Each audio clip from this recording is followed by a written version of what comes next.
विघ्नहर्ता श्री गणेश, श्री गणेश, श्री गणेश।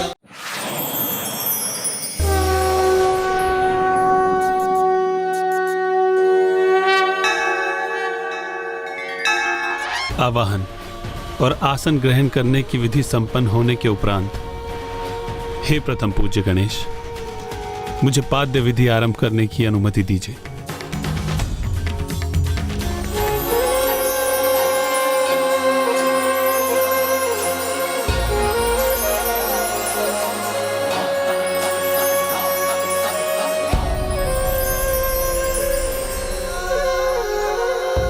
हे पावन मूर्ति, इसे स्नान रूप में स्वीकार कीजिए। हे ज्ञान मूर्ति, यज्ञोपवीत स्वीकार कीजिए।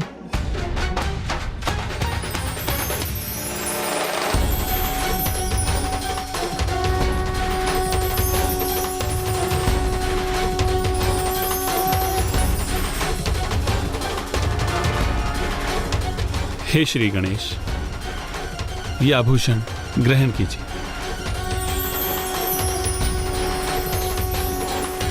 गंध अर्पण हेतु मैं आपको चंदन लेप प्रस्तुत करती हूँ।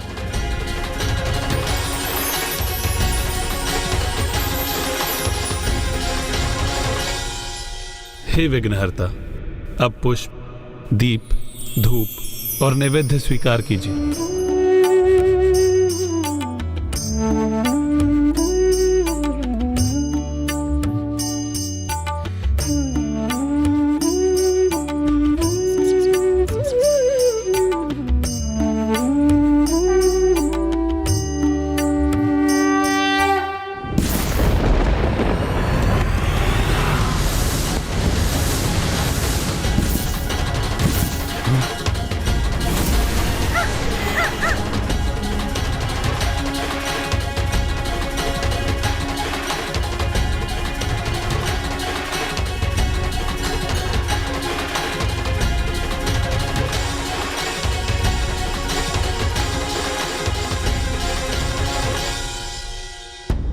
आपका कोटि कोटि धन्यवाद प्रथम पूज्य गणेश जी। धन्यवाद प्रथम पूज्य गणेश जी। मुझे क्षमा कीजिए पार्वती नंदन, मुझे तो आपको पूर्व में ही आमंत्रित करना चाहिए था, क्योंकि मैं आपको अपने विवाह में भांजे के रूप में नहीं, अपितु भगवान के रूप में आमंत्रित करना चाहता था। मैं तो आ भी गया मामा जी, और अपने साथ आपके लिए वस्त्र भी लाया हूँ।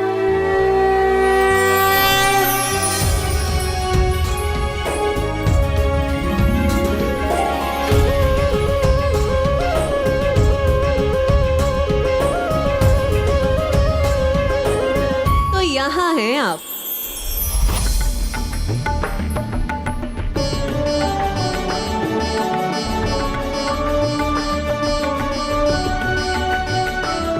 देवी लक्ष्मी, आप सज्जित कब होंगी?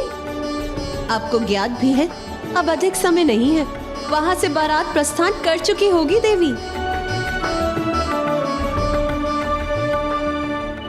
अब जो गणेश जी की पूजा संपन्न हो गई है, तो मैं भी सज्जित होने के लिए तैयार हूँ।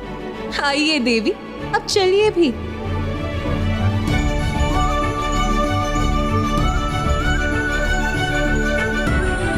अब मैं ये वस्त्र धारण करके तैयार होता हूँ। उसके उपरांत मेरी बारात यहाँ से प्रस्थान करेगी।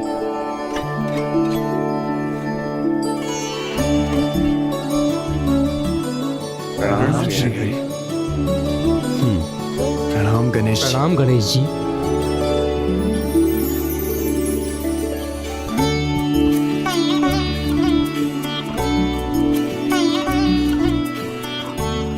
अब तो आप सभी देवता समझ गए होंगे कि मात्र विवाह की विधि में नहीं, अपितु सभी विधियों में सर्वप्रथम स्थान मात्र गणेश का ही है।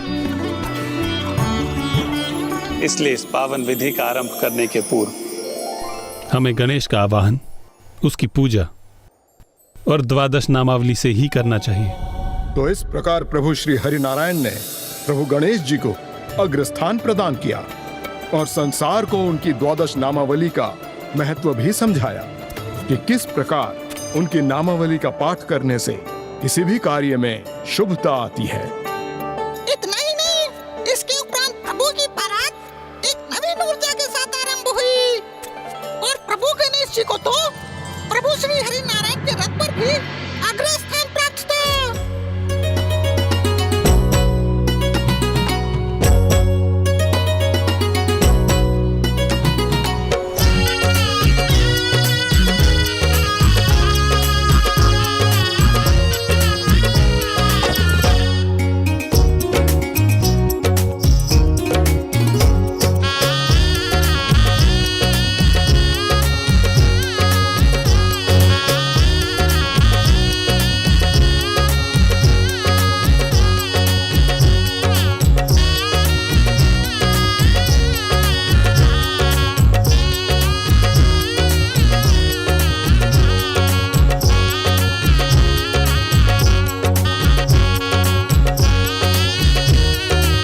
अद्भुत अनूठा सौंदर्य और अनुपम आकर्षण है आपके सौंदर्य में देवी लक्ष्मी।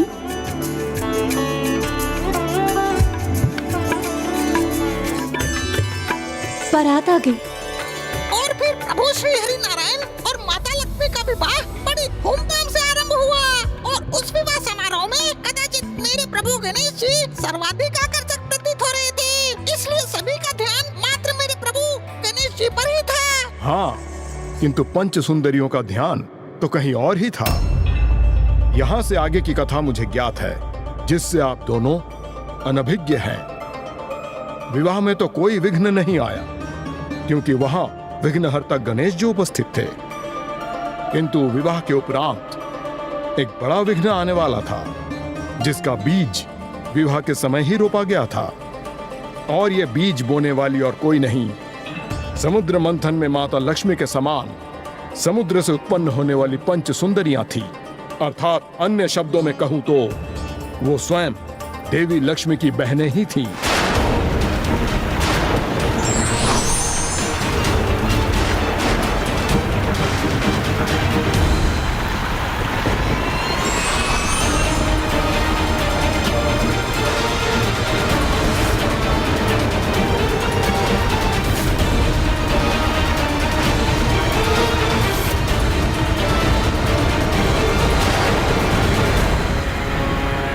ऐसा अद्वितीय व्यक्तित्व और इनकी दिव्यता, इनका अद्भुत तेज, अत्यंत मनमोहक है इनका सुंदर रूप। हम तो इन पर ही मोहित हैं।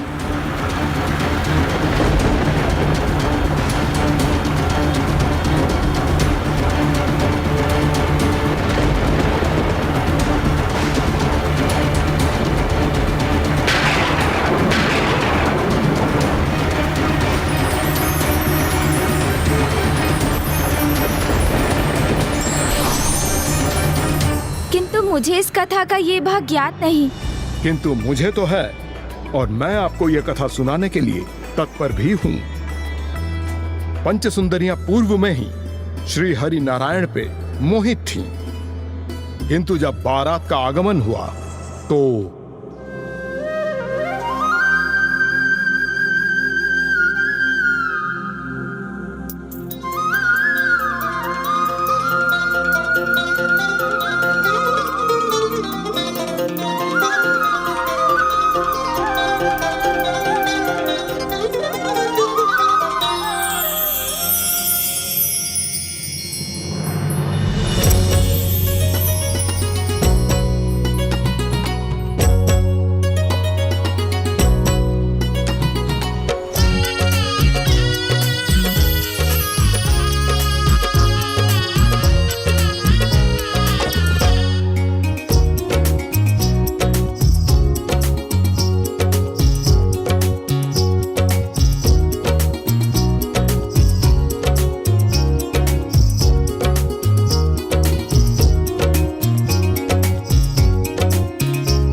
सौभाग्य देवी लक्ष्मी को नहीं, हमें मिलना चाहिए था।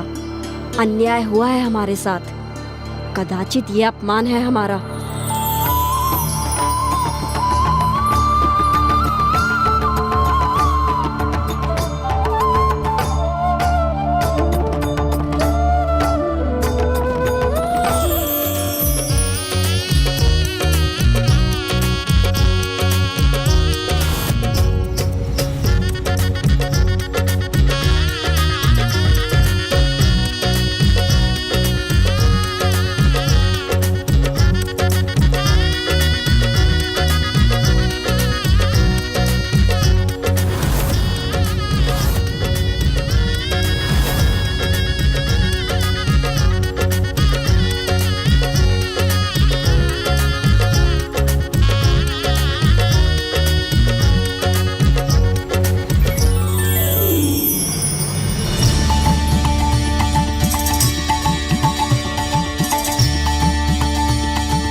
विशेष है इन देवी लक्ष्मी में जो श्री हरि नारायण उन्हें प्राप्त हो रहे, हमें नहीं?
श्री लक्ष्मी नारायण की जय। श्री लक्ष्मी नारायण की जय। श्री लक्ष्मी नारायण की जय। श्री लक्ष्मी नारायण की जय। श्री लक्ष्मी नारायण की जय। श्री लक्ष्मी नारायण की जय।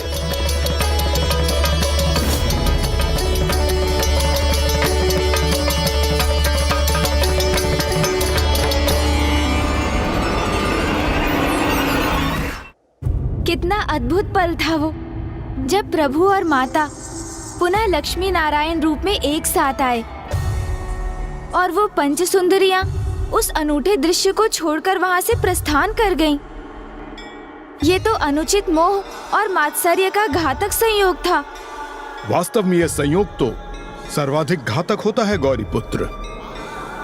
यही सीख प्रदान करने के लिए तो प्रभु महादेव अपना अगला अवतार वृषभ अवतार लेने जा रहे थे।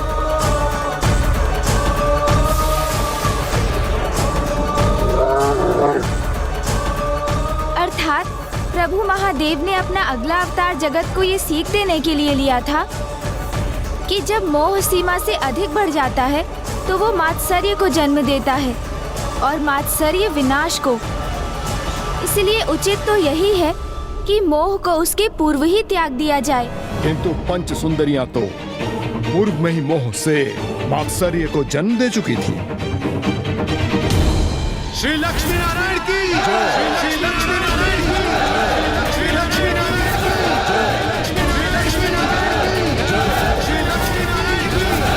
श्री लक्ष्मी नारायण की जय। श्री लक्ष्मी नारायण की जय। श्री लक्ष्मी नारायण की जय। श्री लक्ष्मी नारायण की जय। श्री लक्ष्मी नारायण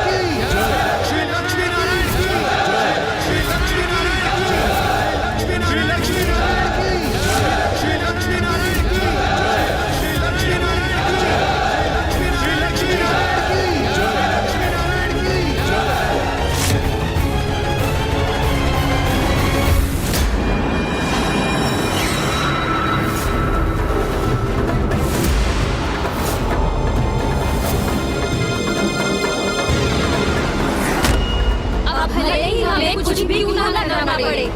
हम प्रण लेते हैं श्री हरि नारायण देवी लक्ष्मी को भूलकर हमारे हो जाएंगे। हम श्री हरि नारायण को विवश कर देंगे। हम श्री हरि नारायण को विवश कर देंगे। हम श्री हरि नारायण को विवश कर देंगे।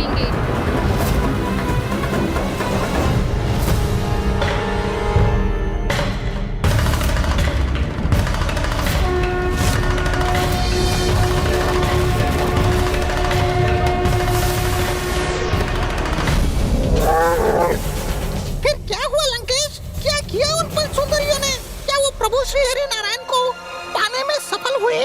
हाँ लंकेश, बताइए ना। गौरी पुत्र, एकमात्र तपस्या ही वो मार्ग है जिससे कोई भी सुफल, यहाँ तक कि स्वयं प्रभु को भी प्राप्त किया जा सकता है। हाँ लंकेश, किंतु वो तपस्या सत्य, निष्ठा और निस्वार्थ भाव से की जानी चाहिए। अन्यथा तपस्या का फल तो अवश्य प्राप्त होता है, किंतु वो फल अनुकूल प्रतीत होते हुए भी प्रतिकूल ही प्रमाणित होता है। किंतु पंच सुंदरियों ने तो अपने मनोवांछित फल प्राप्त करने हेतु ऐसा कुछ किया जिसकी कल्पना करने तक का साहस जुटाना भी अत्यंत कठिन है।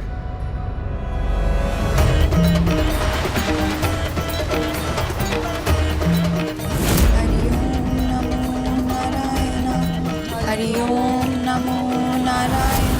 हरि ओम नमो नारायण। हरि ओम नमो नारायण।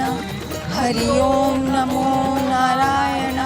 हरि ओम नमो नारायण। समय बीतता गया। सर्वप्रथम दिवस, फिर कुछ माह बीते, किंतु वो पांचों उसी प्रकार जल में स्थित रहकर निरंतर अपनी तपस्या में लीन रही और उन सहस्त्र छोटी मीन का आहार बनती रही। हरि ओम नमो नारायण। हरि ओम नमो नारायण। हरि ओम नमो नारायण। हरि ओम नमो नारायण। जब एक और अत्यंत बड़ा संकट उनकी ओर बढ़ने लगा। हरि ओम नमो नारायण। हरि ओम नमो नारायण। हरि ओम नमो नारायण। हरि ओम नमो नारायण। हरि ओम नमो नारायण। हरि ओम नमो नारायण। हरि ओम नमो नारायण। हरि ओम नमो नारायण। हरि ओम नमो नारायण। हरि ओम नमो नारायण।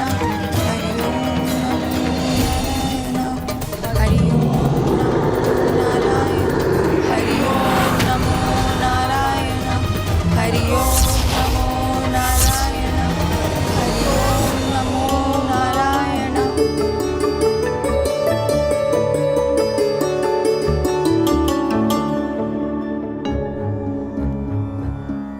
देवी लक्ष्मी, आज हम आपके लिए एक उपहार लाए हैं। मुझे ज्ञात है स्वामी। ज्ञात है? किंतु आपको कैसे ज्ञात है?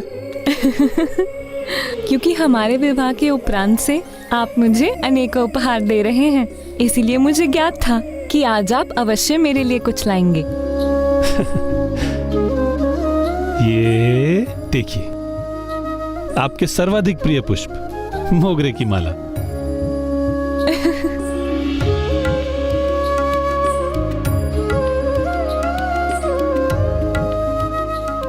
और मैं भी आपके सर्वाधिक प्रिय पारिजात पुष्पों की माला लाई हूं आपके लिए। धन्यवाद प्रिय।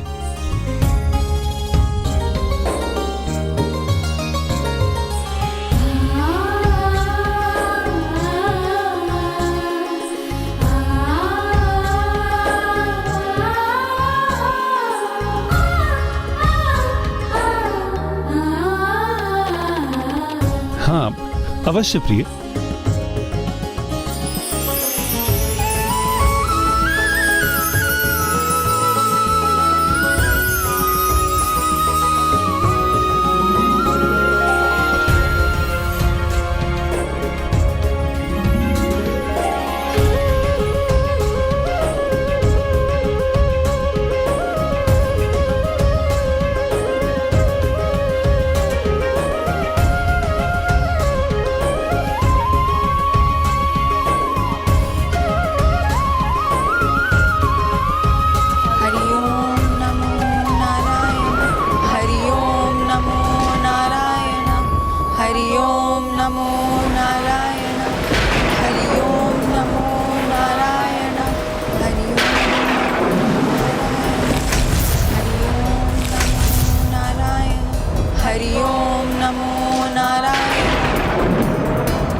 हुआ प्रभु? क्या आपका कोई संकट का आभास हो रहा है? नहीं देवी लक्ष्मी, संकट तो नहीं, ये तो मात्र कुछ भक्तों की तपस्या का प्रभाव। इसमें आपके भक्तों का कोई दोष नहीं है। जगत के पालनहार श्री हरि नारायण के दर्शन सरलता से कहाँ प्राप्त होते हैं। अब मुझे ही देख लीजिए, आपका सानिध्य प्राप्त होने के लिए मैंने आपकी तपस्या की और समुद्र मंथन की प्रतीक्षा भी की। अब तो मेरी एकमात्र कामना सदैव आपके साथ रहने की है। अब हम एक दूसरे से कोई विलग नहीं कर सकता। हरि ओम नमो नारायण, हरि ओम नमो नारायण, हरि ओम नमो नारायण। एक ओर जहां देवी लक्ष्मी किसी भावी आशंका से आश्वस्त थीं, वहीं दूसरी ओर इस मध्य पंच सुंदरियों का घोर तप भी भीषण एवं प्रचंड हो चुका था। अब देवी लक्ष्मी और श्री हरि नारायण का गांव निकट था।